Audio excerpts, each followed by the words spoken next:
Bonjour, bonsoir et bienvenue dans une nouvelle vidéo consacrée au crâne de cristal. Tellement d'amour, merci de nous rejoindre dans ces vidéos. Bienvenue à tous les abonnés, bienvenue à tous, gratitude à tous.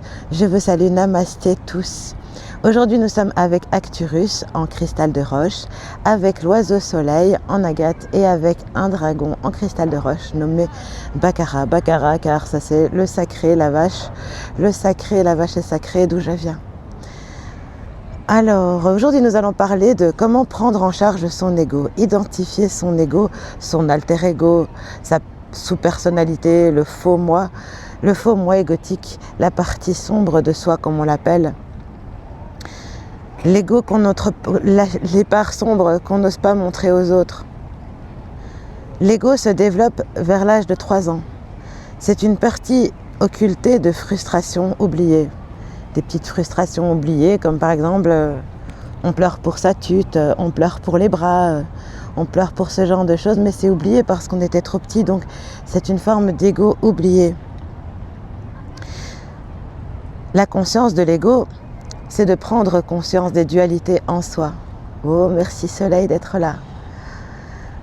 De reprendre confiance en soi. Aussi, grâce à l'ego, en fait, l'ego a 2 facettes. Prendre conscience des deux facettes de la dualité en soi, le comportement exagéré, inconscient de soi. L'ego a une conscience individuelle qui fait partie de soi, du désir de faire vivre ce qui est bon pour soi. Il est un enfant gâté, mais aussi un ennemi intérieur. Un ennemi qui rappelle la négativité en toute situation de la vie. Il voit tout le mal partout. Il vous rappelle à combien ses expériences ont été mauvaises et voit que le négatif. Vraiment, l'ego est à maîtriser et à comprendre. Ce pouvoir destructeur qu'il y a en chacun de nous, qui peut agir aussi sur les autres. L'ego se croit autonome. Il veut tout contrôler, il veut tout accomplir car moi je sais, moi je... Et oui, c'est ça l'ego, c'est le moi je. La naissance de l'ego donc peut aussi se créer sur des croyances basées sur des erreurs, sur des souffrances, sur des peurs vécues ou des croyances qui n'ont plus lieu d'être. L'ego est un corps invisible de mémoire intracellulaire négative et qui aime bien répéter les choses. Et comme dit Krishnamurti, ce qui se répète n'est pas compris. Il se vante aussi des actes qu'il fait, des qualités qu'il a fait, de tout ce qu'il a en lui. L'ego se vante de ses qualités. L'ego a besoin d'être compris. Il se vante aussi de tous ses actes, de tout ce franchement, le moi-je aime bien quoi. Et oui, une fois rassuré, comment on rassure l'ego, voilà où est-ce qu'on va en venir. C'est le sentiment aussi parce que l'ego, il force bien sur des sentiments négatifs, des sentiments de soi, du rejet, l'attachement, le désir de vouloir plus c'est mieux, la bouderie, être le centre de l'attention. Et donc parler à son ego et lui faire comprendre que nous allons devenir des amis. Prendre confiance en soi. Prendre conscience de ses qualités physiques, de savoir son intellectuel, son mental, que c'est son mental, quelque chose d'intellect, car sans lui, on ne saura pas non plus où on habite. Et on n'aurait pas conscience du danger aussi. L'ego est utile dans bien des choses. L'ego est aussi utile dans les victoires, dans l'accomplissement, dans les guérisons, les créations, des guérisons de confiance en soi, qui pourrait apprendre aussi des apprentissages, des buts. Il aide à résoudre les défis. Mais le cœur aussi va faire tout cela, bien sûr, mais l'ego aussi. En fait, c'est difficile à discerner entre les deux. C'est un engagement de concrétiser avec l'ego et de trouver la solution, la tolérance, avec celui qui observe, en compassion directe avec le cœur.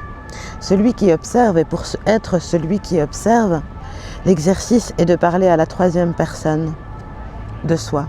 Ça paraît un peu bizarre, mais Si vous vous racontez votre histoire en vous parlant à vous-même ou en racontant que la troisième personne c'est vous, vous observez alors le personnage. C'est une bonne façon de démasquer aussi l'ego, de ne plus dire moi je en parlant à la troisième personne. Et donc alors, trouvez cette solution dans cet amour, dans cette tolérance dans votre cœur. Et la métamorphose de l'ego alors prend conscience de l'âme lumière, de l'âme cristalline, de l'aventure de l'esprit, conscient d'une coopération heureuse dans la paix et dans l'authenticité, l'impartialité, la paix du moment présent. C'est là la solution pour rester dans son intérieur, rester dans l'instant présent. Voilà les amis, c'est vraiment ça, parce que l'ego il fait que rappeler les mauvaises choses, les bonnes choses, il les rappelle pas, il les voit pas.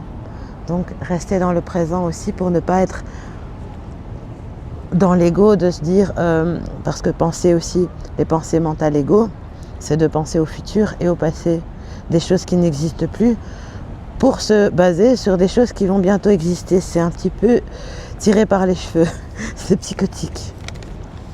Pour certains, ça peut être psychotique. Donc c'est pour ça qu'il faut vraiment reconnaître l'ego pour pas qu'il vous emmène dans des grandes parts sombres et qu'il vous fasse descendre en basse vibration, car voilà, quand on descend dans les basses vibrations, c'est là que les entités et les attaques, les programmes interviennent. Il y a aussi l'ego spirituel dont il faut vraiment se méfier. L'ego spirituel, il se divise en 3 étapes. L'étape du novice, de l'adepte et de l'initié. L'initié ne voit que pour lui, il ne voit qu'en lui, il est centré sur lui.